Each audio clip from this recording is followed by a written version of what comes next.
Daniel Walsh stood at the bank counter, holding a $5 million check in one hand and his son's hand in the other.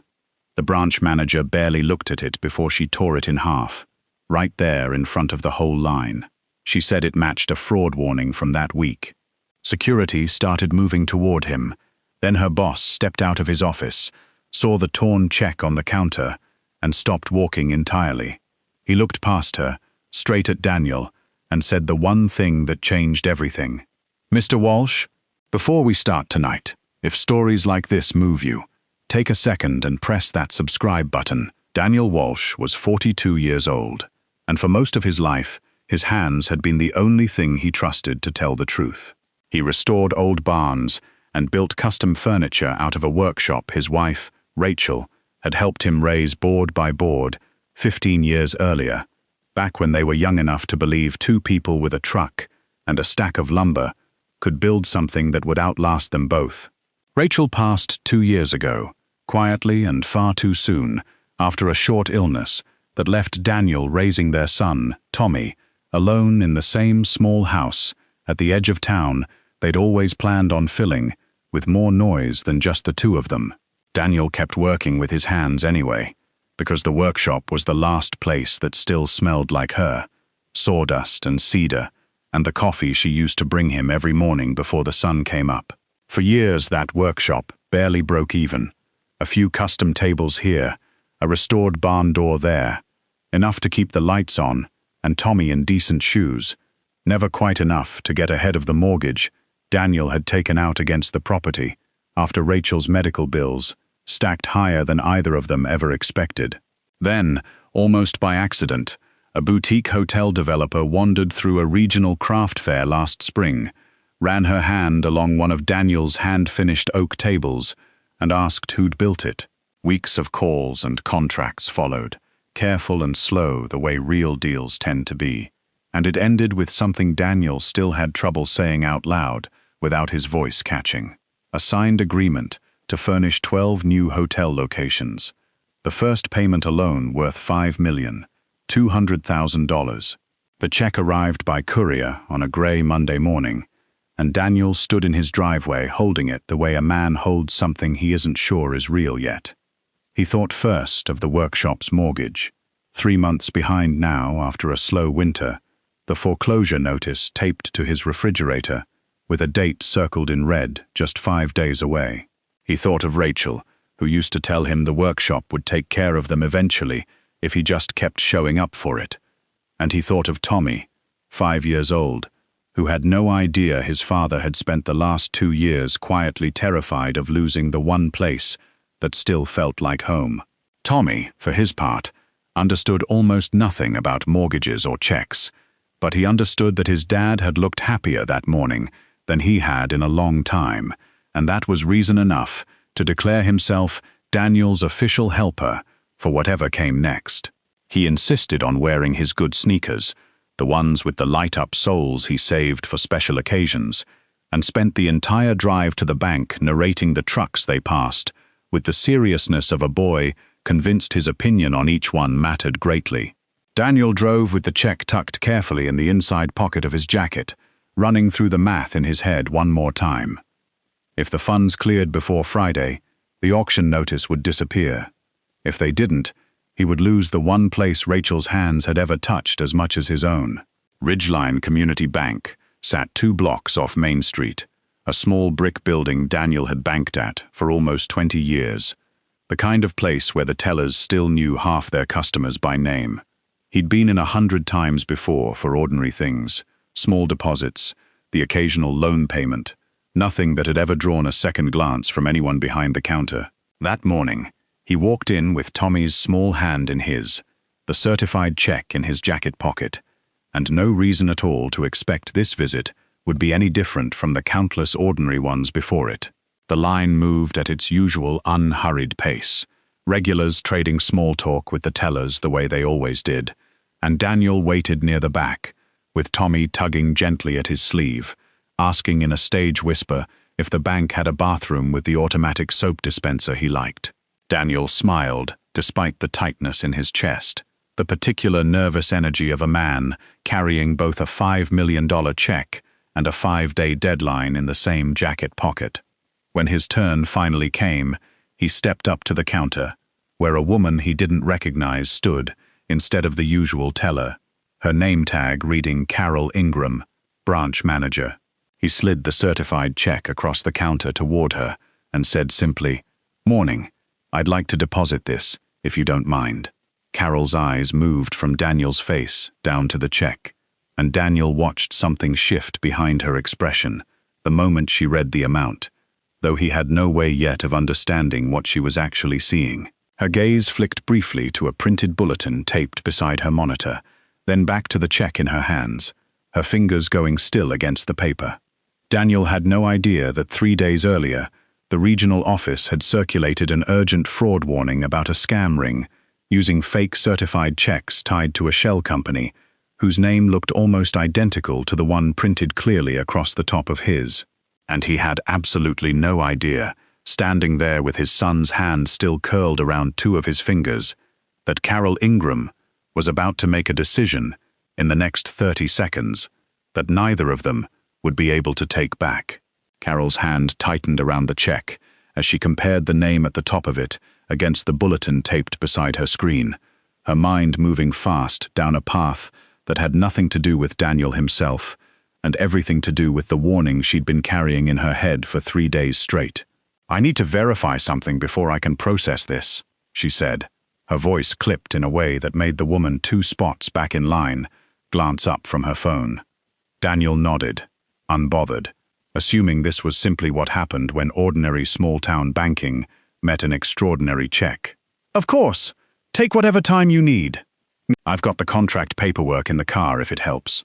Carol barely seemed to hear him, her attention fixed on the shell company name pattern she was certain she recognized from the regional fraud alert. Certain enough that she never thought to actually pick up the phone and confirm it against the real hotel developer's records. "This matches a fraud pattern we were warned about this week," she said, loud enough now that the words carried past Daniel toward the rest of the line. "I'm going to have to treat this as a potential counterfeit instrument." Daniel felt the floor tilt slightly beneath him, the particular disorientation of watching someone build an entire conclusion out of a warning meant for someone else's crime. "Ma'am, I don't know what alert you're talking about, but this check is real. I can call the developer myself right now if that helps clear it up." Carol didn't wait for that offer either. Before Daniel could say another word, she tore the certified check cleanly in half, the sound sharp enough to silence the low murmur that had been running through the branch all morning. Tommy's head snapped up from where he'd been examining the automatic soap dispenser sign near the counter, his small face crumpling with confusion at the sudden sound and the sudden quiet that followed it. "Daddy, why'd she rip your paper?" he asked, his voice carrying further than he meant it to, in a room that had gone almost silent.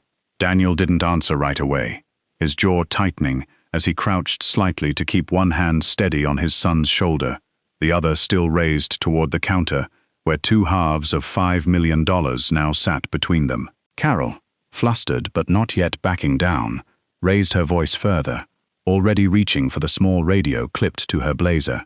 "Sir, I'm going to need you to step back from the counter while I contact our fraud department." Daniel kept his voice level, the practiced calm of a man who'd spent 2 years holding himself together for his son's sake, even when nothing around him made that easy. "Ma'am, that check represents a legitimate hotel furnishing contract. I have a foreclosure deadline 5 days away that depends on those funds. Please, just let me show you the paperwork before this goes any further."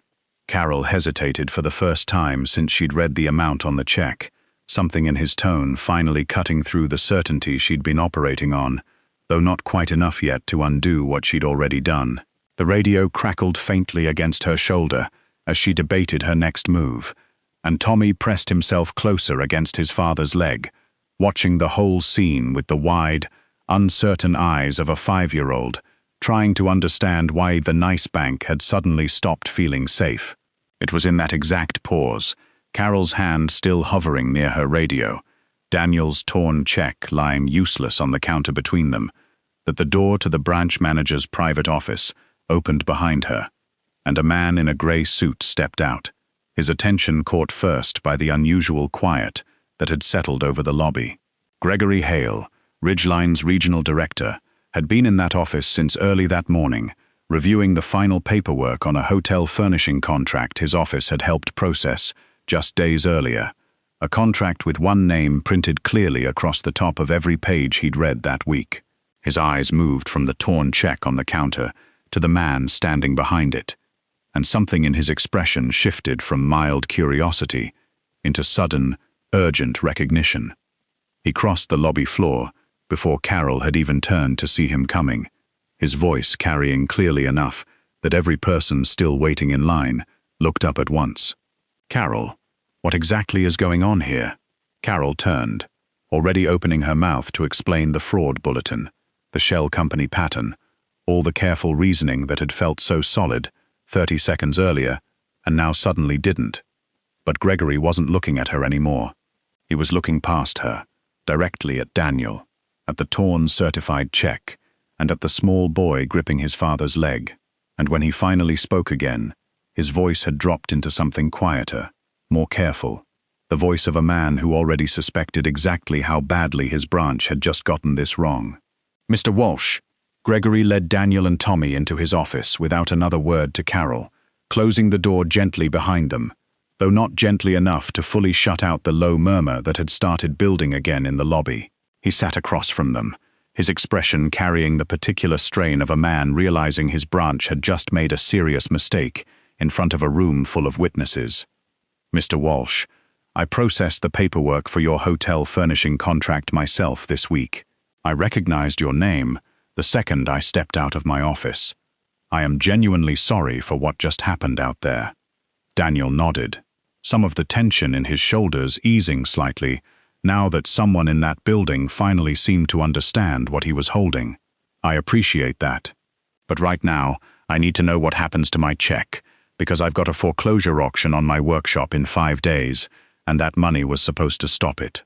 Gregory pulled up the transaction on his computer, his jaw tightening as the details loaded onto the screen. "There's a complication," he said carefully. "When a certified check is physically damaged during a fraud review, our system automatically freezes the full amount pending manual investigation. It's meant to protect the bank and the customer both, but it means the funds aren't just delayed right now. They're locked." Daniel felt something cold settle in his chest, the relief of finally being believed colliding directly with a brand new problem. 5 days, he said. "That's all I've got before the bank that holds my mortgage takes the workshop. If this isn't cleared by then, none of this apology matters."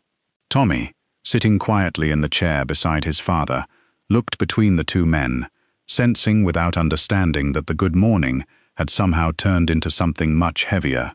Word of what happened at the counter moved through the branch fast, the way these things always do in a small building where everyone can hear everyone else's business. Carol, badly shaken but not yet willing to accept how this was going to look once the full story came out, pulled a junior teller named Nina aside near the supply closet, her voice low and urgent. "Nina, when this gets reviewed, I need you to back me up. He was getting loud with me." I felt threatened. That's why I called for the radio. You saw how tense it was out there. Nina, barely 2 years into the job and clearly uncomfortable with the request, hesitated before answering. "Carol, I was 3 feet away the whole time." He never raised his voice. "He asked to show you paperwork. That's the only thing I heard him say." Carol's expression hardened, fear sharpening into something closer to desperation. "This is my second serious incident this year, Nina. If it goes down as an unprovoked mistake on my part, I could lose my job entirely. I need someone in this branch on my side."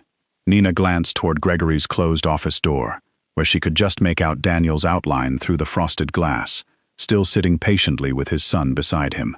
"I've got bills too, Carol," she said quietly. "But I'm not going to say something happened that didn't happen. Not for you. Not for anybody." She walked back to her station without waiting for a response, leaving Carol standing alone by the supply closet, with a version of events that was already starting to come apart before she'd even finished shaping it. Gregory stepped back into his office roughly 15 minutes later, having already pushed an urgent request up the chain to expedite the fraud review, only to find a message waiting from the bank's internal compliance system requesting written statements from every staff member present at the counter. Standard procedure whenever a security response and a damaged financial instrument were involved in the same incident. He opened the queue at his desk, half listening to Daniel explain the auction timeline again in more detail, and found two statements sitting side by side, both filed within minutes of each other. Carol's account described a customer who had grown agitated and raised his voice, leaving her no choice but to escalate to security.